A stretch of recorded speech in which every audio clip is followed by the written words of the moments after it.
The Executive Lounge is empowered by Villa Monticello, Ghana's premium boutique hotel. Villa Monticello, your home of tranquility.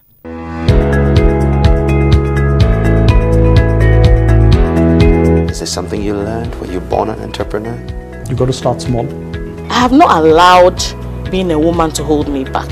Credibility is not just making money, it's about making sure that people trust what you're doing. Law practice is not only about going to court, it's about advice. It's very difficult to hire somebody who's not motivated and then make them motivated. One of the things that I'm known for is integrity. They have to see you as a person of integrity.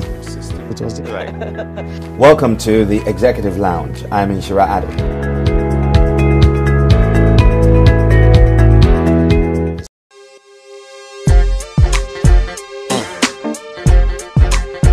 That's right.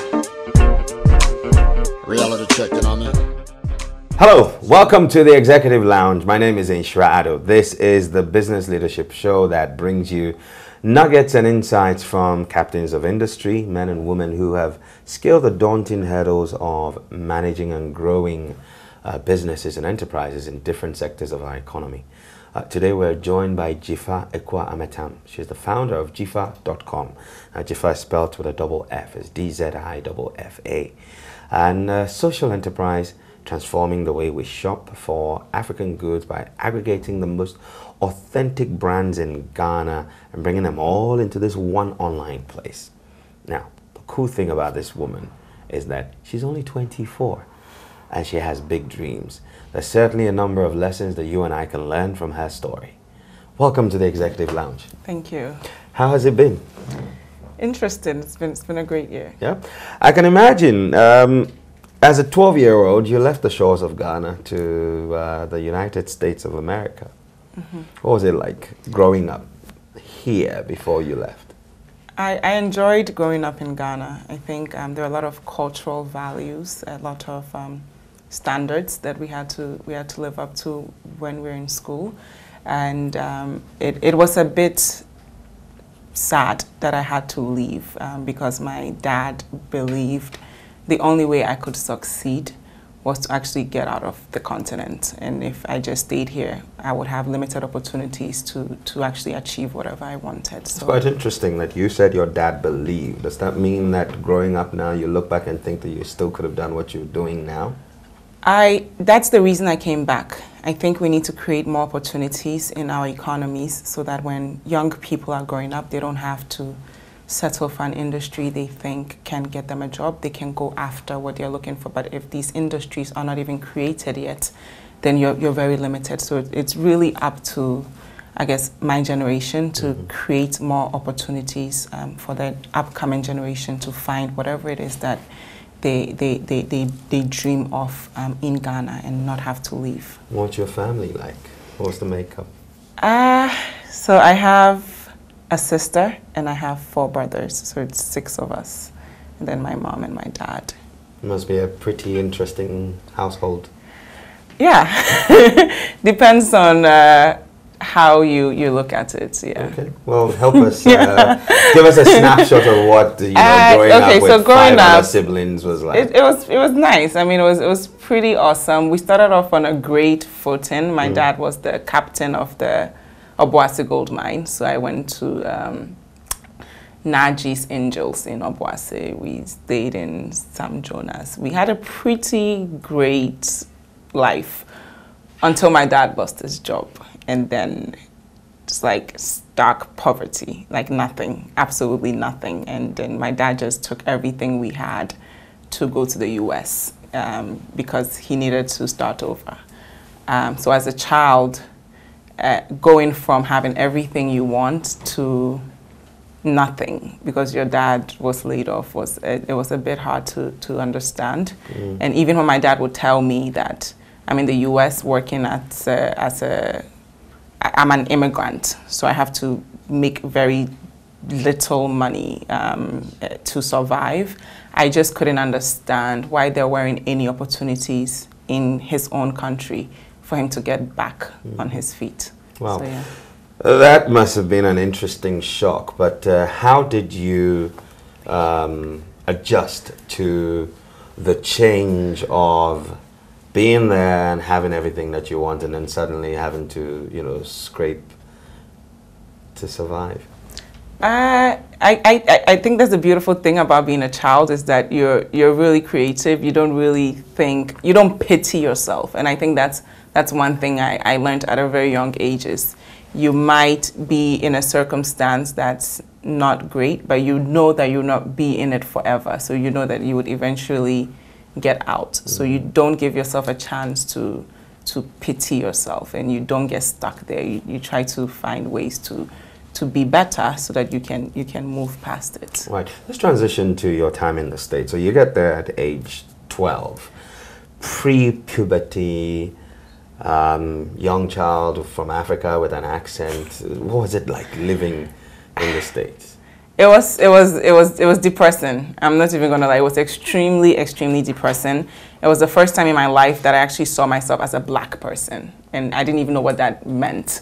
And I had to continuously defend the fact that I might have an accent, but I'm smart, and students will make fun of you because you are from Africa. And it really messed with me, because now I'm like, what does the world think of Africa? And why do they think this way? And if we're being treated like fourth-class citizens in somebody else's country, why are we putting up with it? So that really led me to read a lot of books. Like I just needed to find knowledge on why it is that the world look at us as the other, and why we're okay with being the other. So I started reading works from Nkrumah, Sankara, Lumumba, just reading everything I could find that would help me understand the continent better, and also help me really grow my pride as an African, because you only know how powerful you are when you understand what people have accomplished before you, and then you now understand your responsibility to keep that fire burning. Because I did not want another 12-year-old girl from Ghana coming to the US and feeling like she's less than because she's from Ghana. We need to do more and really understand that the world is watching us. So you transitioned to America, faced all that shock and depression, but you didn't give up. It actually led you to discovery. And what did you find in all the writings that you jumped into? What did it reveal to you about yourself? It made me know that, one, I come from a people who are very resilient. Okay, so it made me understand that no matter what challenge I face in life, I can overcome it. You know, and then even there's this Black national anthem where it's like, lift every voice and sing till earth and heaven ends. And it's like the very last line is like, I am the hope and the dream of the slave. So understanding what other people have endured before me and what they've overcome, and even starting with people like Marcus Garvey, who actually envisioned a better Africa where Black people had the power and the knowledge to run their own affairs, and the impact he had on someone like Kwame Nkrumah, who actually believed we can gain independence, trickling down to each generation and everyone picking up the baton and living up to it. It always weighed on my shoulders that I have to also do something. I can't just exist. I can't just live and that's it. I have to continue whatever it is they wanted the continent to achieve. Fast forward, you turned 22, you graduated from college, and then you headed straight back home. What has that African consciousness that you discovered from the reading and the immersion into the knowledge that you started looking for done to your own perception of who the African is today, now that you're back? So I must admit, I came back to Ghana with a very romanticized vision of Ghana, because again, the only thing I knew about Ghana since I left were the writings I read by Nkrumah, okay? So I have 3 siblings in the US, and of all my dad's children, I'm the only one who's still a green card holder, because I didn't feel the need to be a citizen, because I was like, I'm Ghanaian. There were a lot of sacrifices made for me to be Ghanaian, and I should be proud to hold a Ghanaian passport. So when I was coming back home, I had a lot of expectations, okay, and so it was shocking to me that the fire had died down, and I came in October 2014, the power crisis was at all-time high. I don't remember what it's like to be somewhere for 4 days without electricity or even running water. So these are things I had never experienced. Even when I was in Ghana, the light would go off for 5 minutes and that was it. So it really, I was depressed when I first came because I'm coming back home and people who usually come to visit, now I never came to visit, I just focused strictly on school. So my friends were advising me, don't book a 1 year. You haven't been to this place. Just go for a month. And I was like, no, I'm going to do this 1 year, then it's home. But I really began to, I don't know, I didn't feel that confident anymore. And I had to understand that, again, this was a phase. I can't, just because I'm uncomfortable today, doesn't mean I should just pack up and leave, because you can run away from it. Maybe it is this way because a lot of people have left. So if you can try to find a way to ease the burden, then things might get better. And the next time I'm around, I might feel more proud to be Ghanaian. Wow. Let's talk a little about what you studied in school. So I started college as a nursing major because the Ghanaian community in New York is like, nursing is the safest field to be in. You're in the health field. What was the idea behind that? You get a job easily and you start out with like $80,000 salary and then you're good. You know, it's part of that whole don't dream too big because you're in somebody else's land. So you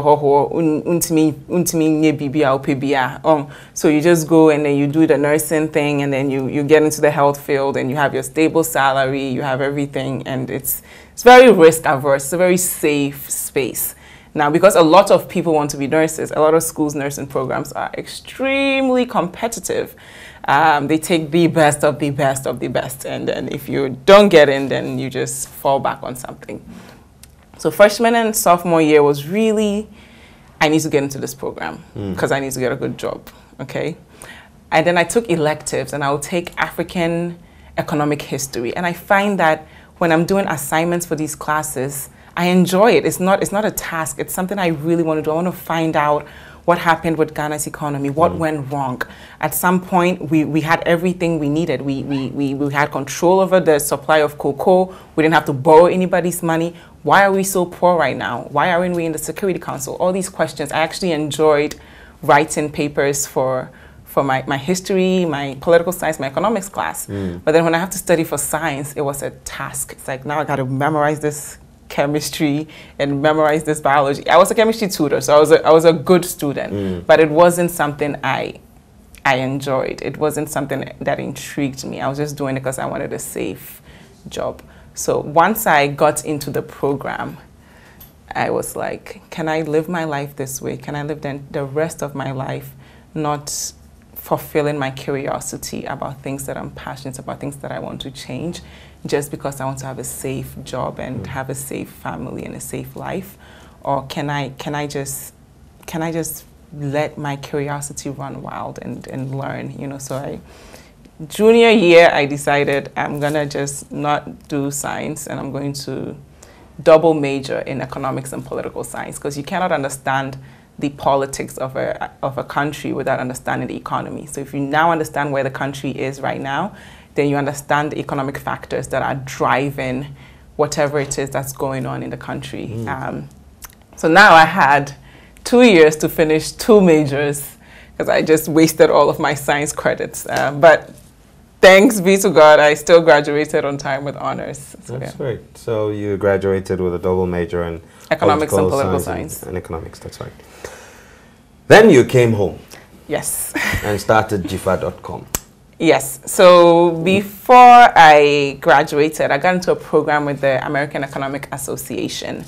And it's a highly selective program for students they think will be great PhD candidates. So I got in. I was initially going to go do my PhD because I was like, okay, I'm really interested in economic policy of African countries, especially Ghana's economy and what went wrong. And I would like to spend the next 6 years of my life studying what went wrong and perhaps come back as a policymaker and make recommendations on what could be better, how we can improve the economy, especially when it comes to trade, because I can't continue to give you raw materials for like 2 cedis.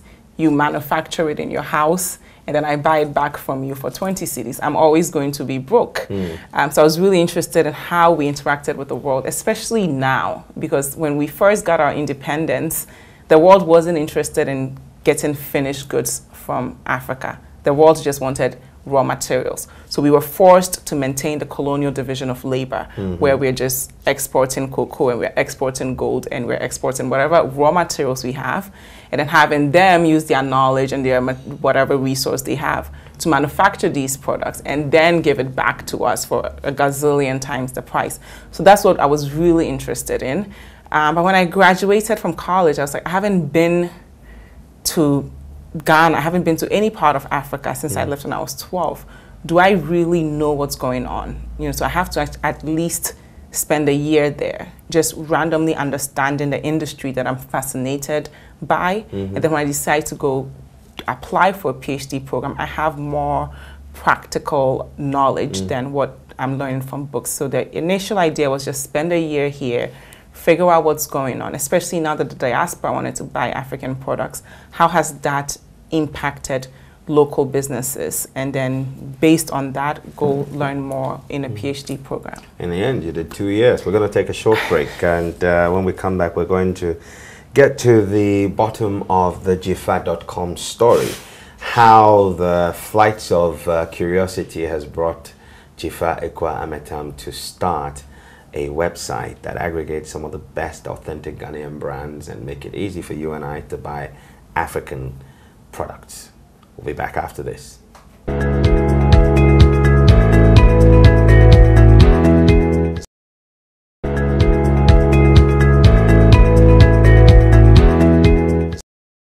Welcome back to the Executive Lounge with me, Inshira Ado, and we are talking to Dziffa Ametam, the founder of Dziffa.com. It's a website that aggregates authentic brands, Ghanaian brands, make it easy for you and I to shop for good quality local products. Now, before we went off, you talked about your curiosity taking you along several different paths. What would like to learn at this point is, how did the inspiration to start Dziffa.com arrive? Okay, so as I mentioned, while I was in the US, I bought a lot of African products. Okay, anytime I go out to buy anything, whether it be accessories, I always try to make a conscious decision to buy an African brand, because if I can't do anything for the continent, the least I can do is buy products that are manufactured locally. So as I was finishing college, I saw that Africa was now a trend. Even American celebrities were wearing African products. So I became curious about how the global demand for African goods had translated to local businesses. Because I mean, basic economics, as demand increases, supply increases, and the people who are supplying the products are better off. They are able to employ more people, and the economy is generally doing well. So that's what inspired me to come back to Ghana. And actually, when I was coming back, I didn't bring much with me, because I said, I'm going to buy whatever I need locally. And I went to Makola, I bought a lot of fabrics and a lot of products. And it wasn't until I purchased all these African goods that I realized that almost all the products on the market that we term African are actually counterfeit goods that are imported from Asian countries. So we are consuming products that are manufactured elsewhere, which doesn't really help us as a country. Our economy cannot grow if we don't industrialize. So I was now looking for places where I can find authentic products made by local businesses, and it was so difficult. Even when I go to places like the Art Center, the very first thing I see are all imported counterfeit goods. But consumers have been purchasing these goods for so long that we've associated them with African goods. So it's really not the fault of the suppliers, because we want these products, and so they just go to China and they dump them on the market. But as we continue to buy these counterfeit goods, local businesses struggle to stay alive. But the key thing for consumers will always be the price point. Yes. So how do you anticipate that departure from buying at the cheapest? It depends on the kind of product you want. So as a consumer, when I go out in the market, yes, price point matter, but quality matters even more. So if I buy something cheap, I know it's going to break in a week or two. But if I buy something that's authentic, something that's handmade, I know it's going to last forever. Now the problem is because we've been purchasing these cheap products, they've actually diluted the value of the local brand. So anytime I want to buy an African product, people just buy it to show. It's not something they use every single day. Whereas back in the day, when you buy a local product, you know this thing will last forever. So my objective was, how do we give way for everyone to see the amazing things that we have on this continent and in this country that we've taken for granted, and where do we start from? Who are the people making these products? Where are they? And how do we begin to tell their stories and make their products available so that when consumers want to buy African products, they are at least now well informed by the different products on the market. You're not just buying a shirt, you're buying a brand that's made in Ghana, and the person manufactures the product locally. So I was really focused on the brands. So you decided to go into business to essentially help other people do good business. Yeah. I think the new term for that is social enterprise. Yes, sir. You've gone into business to help other people do good business, and that's social enterprise. How do you justify that approach to doing business, especially from the viewpoint of the people you're trying to help, especially in the face of globalization, where everyone's pushing for high margins, lower cost of production, but typical African products tend to not come cheap at the production level? So when you look at the middle income Ghanaian household, or even the high income Ghanaian household, we tend not to dwell so much on price point if we're getting value for our money. And I think that's perfect. I think as consumers, when you go out there to buy, you should get value for your money. So what I do with the artisans and the makers and the brilliant minds behind all these products is to actually understand what goes into the products that they make. So that as a consumer, when I'm buying it, I'm well informed. Because a lot of our manufacturers, they produce really great products, but then we don't have that additional resource to tell the end user what makes this product worth your while. Because if I know the value I'm getting for my money, I can now purchase it and know that I'm getting the best value for it. So what I do, if you're an artisan, you make this beautiful product. Now tell me about it, what goes into it. For example, these bracelets that I have on, this is made in Kobo by Mr. City. And he uses bottles, like drinking bottles, they melt it. And so if you understand the creativity and the innovation that goes into making this one bracelet, when you go out there and you want to buy a bracelet for your wedding or your girlfriend or your boyfriend, you understand why you want to buy bracelets made in Kobo, because for decades, this entire community have been recycling bottles to make glass beads, and it's a beautiful thing to put on. So you're not necessarily buying it just because it's made in Ghana. You're buying it because it's an amazing product that's on the market. So there's a lot of value built into this. Yeah. How would you describe the relationship you have with these artisans? I mean, at 24, quite a number of these people are probably way older than you.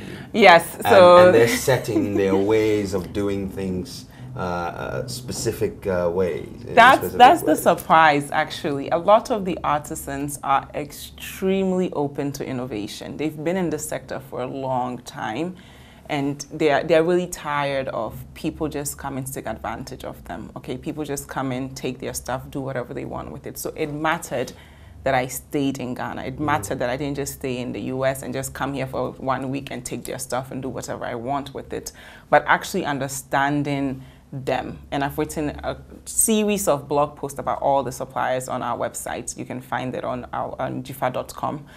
You can read their blogs. So for them to have somebody who wants to meet them where they are, I just want to tell your story. I want to properly brand your products, and I want to find a way to market it so that consumers can make a difference. So the first step is actually getting the consumer to understand that this is the brand. This is an RPC bag. This is what goes into making the bag. And this is the person, the innovative mind behind it. So as a consumer, when I'm buying an African bag, I'm not just blindly buying any bag that somebody just took a cardboard and put foam on it and put it on the market. I'm buying a high quality bag that reflects the place the product is made. Because if you're buying a made in Ghana brand, it's also a reflection on the country. So I really focus on getting the best makers on my platform and doing justice to them and the work that they make. So your platform provides a point of convergence for artisans. So creativity, your own passion and pride as a Ghanaian and African, and e-commerce.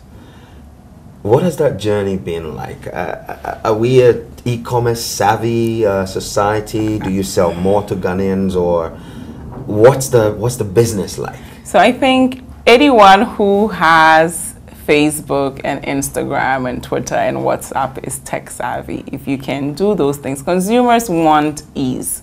So I don't want to go all the way to some market and hassle for the product. I just want to stay at my home, and if I can place an order and have it delivered, I'm at ease. When we started, we were mainly focused on the diaspora market, but again, the focus has really been on educating the consumer. But then we realized that people in Ghana would also want these products, because I'll have friends who will come visit and they're like, if I want to get some products, but I don't want to go there and have to figure out which ones are authentic and which ones are imported. And of course, the people selling it are going to lie to me. So where do I find it? So we saw that there are some people locally who are interested. So we're still trying to figure out, like, okay, how do we make it affordable? And we were like, okay, anybody who purchases locally gets a 20% discount with the discount code Ghana, so that we can get more local people to really purchase. But beyond purchase, and actually be an informed consumer when you go out there to spend your money, because there are different ways of actively participating in the economy that you're in. Even if I wasn't doing Dziffa.com, before I did it as a college student, I was purchasing African goods to at least help local businesses grow, because I know that when local businesses grow, they employ more people and the economy, you know, does relatively well. So there are a lot of people in Ghana, there are millions of us. If we all go out there and we buy products that give us value for our money, and we buy from local brands that are dedicating a lot of innovation and creativity to making these products, we are actively participating in transforming our economy. You know, I read somewhere that Ghana is, our debt right now as of 2015 was like $60 billion. So if we can figure out a way to start spending more of our money locally and putting it into local businesses who are creating quality products. So I don't just put anyone on my site just because they're in Ghana. You have to create products that are worth my while as a consumer if I'm going to spend my money. So if we're doing more of that, then money is circulating.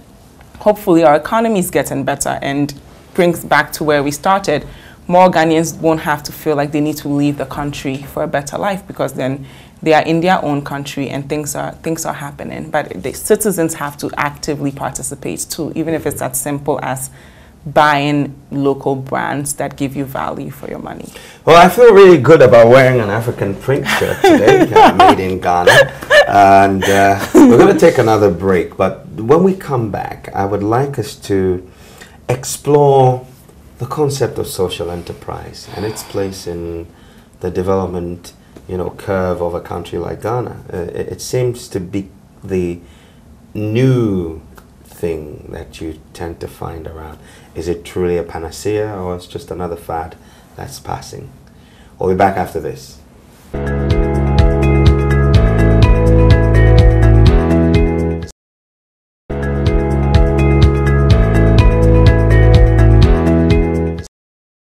Welcome back to the Executive Lounge with me and Shira Ado, and it's been an interesting conversation learning a bit about social enterprise. Now, Dziffa Ametam is the founder of Dziffa.com. It's a website that aggregates authentic Ghanaian brands and make it possible for you and I to buy from her. But the lessons have been quite interesting, from being able to bounce back from depression of going into a whole new culture at 12 years and then having a very romanticized image of Ghana and then coming only to land into Dumso and then bouncing back and starting Dziffa.com has led us to this point where I'd like to know, is social enterprise or social entrepreneurs the panacea to fixing our problems, considering where we are on our development curve? I think so. Help me understand and appreciate that more. I think we've gone through a phase where we thought non-profit was the way to go, but you cannot develop when you're dependent upon someone. So the new generation of Africans really need to think of, what problems do I want to solve? How do I figure out ways to make it sustainable, which is pretty much what a social enterprise is. You're solving a problem that's going to be sustainable over the years. And I think it's a great way to go, because you still focus on your bottom line, which is you're running a business, but you're also leaving a legacy behind for somebody else to pick up, and you're making an impact on your community, your country, and your city. What has the social impact? I know that Dziffa.com is just a couple of years old. Yeah. But how will you measure the social impact so far? So I think I'll measure it. 2 weeks ago, I was at Kempinski, and then somebody called me and said, "Oh, Dziffa, I just watched a video of you and Penny. I've been buying this brand at the mall this whole time, and I had no idea that it was a young 31-year-old Ghanaian chemical engineer behind the brand." So now he has a certain pride about purchasing this brand, because he's knowing the people behind the brand. So even spending a day with someone like Mr. Lovey, who's 68 years old and is using banana leaves to make canvas art. So a lot of people make canvas art, but 99.9% of the paintings are imported. And this amazing man who's been celebrated worldwide has figured out, how do I use banana leaves to make canvas art? And being able to have the honor to tell his story and work with him to make his products available to anyone who wants it is really how I measure my impact. And we want to do that for more and more and more creatives and innovators here, because I think we take them for granted, and we really need to see their story. So for the first 3 years, our focus is really just getting consumers to appreciate the wealth of knowledge that we have on the continent, and the creativity and innovation that goes into our local products, because it's been lost. We have government officials say, go buy made in Ghana because it's made in Ghana and it's going to help the economy, or let's have a whatever Friday or something Wednesday, and it's very surface level. There's not much depth to it. But actually understanding that you've dedicated the last 40 years of your life making phenomenal products and getting people at home to appreciate it, so that when they go out to buy, you know what you're buying, and you know the value of what you have. Is how I would measure the work that we're doing right now. So I saw the glint in your eye when you talked about that Kempinski experience. Obviously feel fulfilled by that. It's a great and noble idea that we buy products that are authentic and made here in Ghana or on the continent. Are we at the levels where we can meet global standards, where our products can go around the world? Where are the gaps, and how are you getting around these? So I think we are at the level. We just need more partnerships. So if there's any government official out there listening to me, I would really love to partner with people in the public sector, even students. If you're in Legon, KNUST, you're trying to make a buck on the side, be a salesperson, learn how to sell. Come to Dziffa.com, see the products that we have, and see how you can sell it to the student body. So if we all look at how we can approach our local businesses as a business, if I'm telling the story of an artisan, I'm not just telling it out of my own free will. When people buy his products, I get to eat, because I have my profit margins on the products. So it's not all just for the good of the world, but I'm tying my own well-being into the success of my manufacturers' businesses.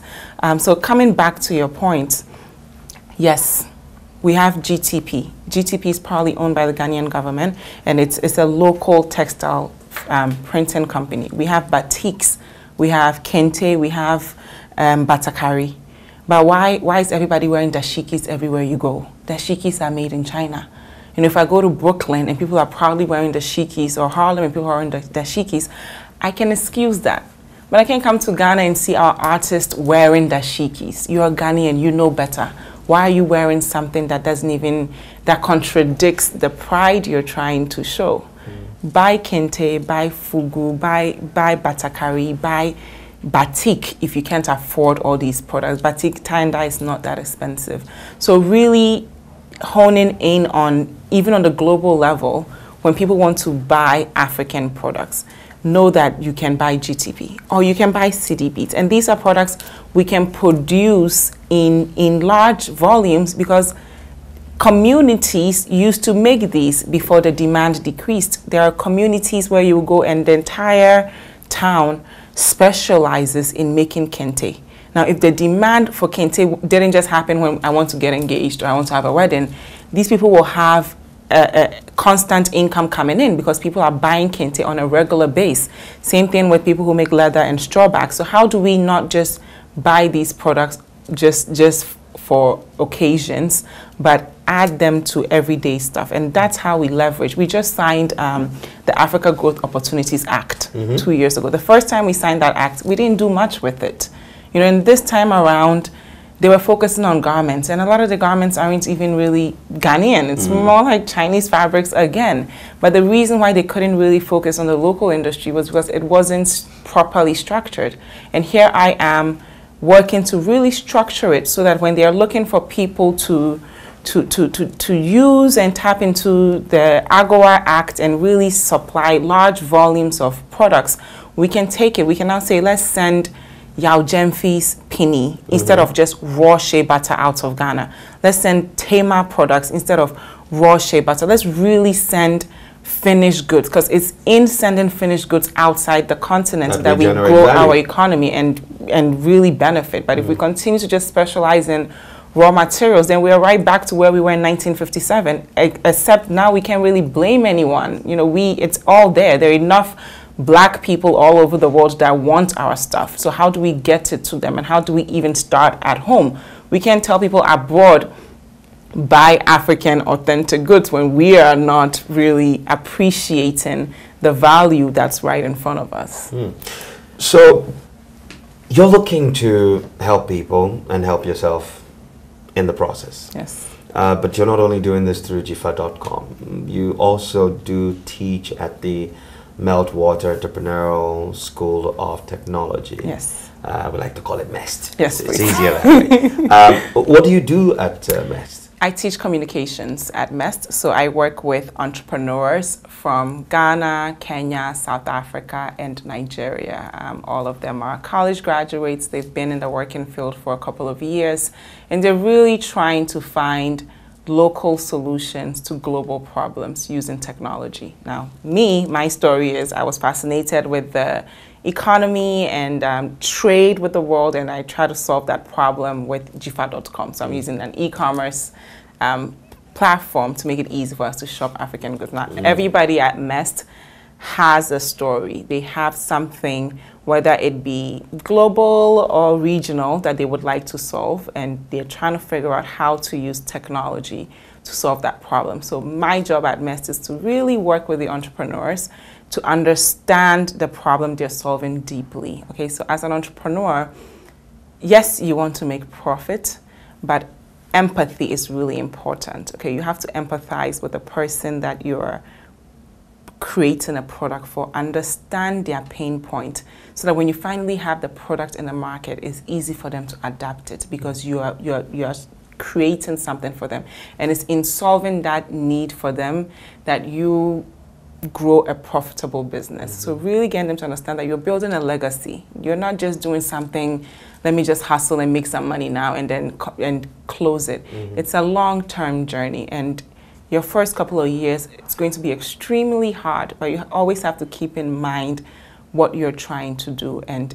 when the right people see what you're doing, they will support you. They will help you get to where you need to be. So that's really what I do with my entrepreneurs. So when you're not busy teaching people or getting to meet artisans and manufacturers and building Dziffa, what do you spend your time doing? I read a lot. I'm like a nerd to the T. I'm inquisitive, okay? When I was younger, adults would just hit your mouth and be like, you ask too many questions. So I just decided to just be curious with books. So I'm always trying to find conversations in books.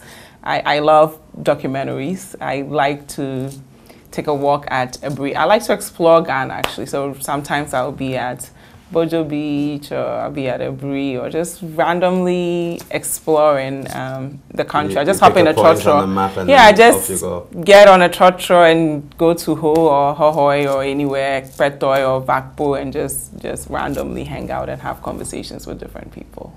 Sounds like fun. Well, it's been nice having you on the Executive Lounge, and as always, I share with you 5 lessons I'm taking away from this. I hope you find more in this conversation. Number 1 for me is that whenever you feel lost, seek knowledge, and that's what Dziffa did. Also, remember that everything that comes your way is only but for a time, and so all you have to do is just remain resilient, and it will pass, and the lessons from it will make you a better person. And never live for just yourself. Your well-being can be derived by helping someone else have a better well-being. Number 4 is that build something for the future. And finally, that we're all connected. That if I can do something good, it will impact on your life, and your life can impact on another person's life, and it comes full circle. It's been great having you again on the Executive Lounge with me and Shira Ado. Go forward, make rain. Shalom.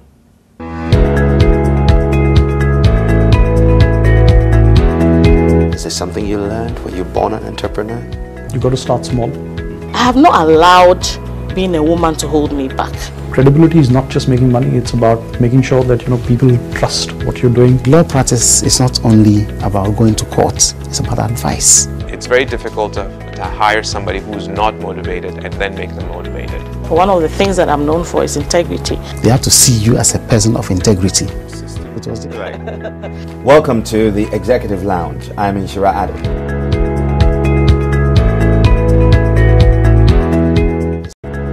The Executive Lounge is supported by Villa Monticello. Experience your own tranquility.